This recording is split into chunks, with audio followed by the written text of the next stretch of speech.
Сәлеметсіз бе аға. Мен ауылымыздың ардақты ақсақалы Бөгебаев Бекқожа атамыз туралы ғылыми жоба жазып жатыр едім. Осы жобаға көмек ретінде атамыз туралы мәліметтермен бөліссеңіз.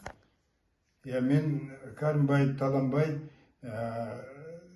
Бекқожа ағамызбен бірге жұмыс істедік. Ол ағам сол кісінің туысқанын бірге ол осы елде басқарушы болды. Әділ, жақсы жұмыс алға қарап жүргізетін еді. Өте жақсы жұмыс істеді ол кісі. Атамыздың жақсы қасиеттерімен бөліссеңіз.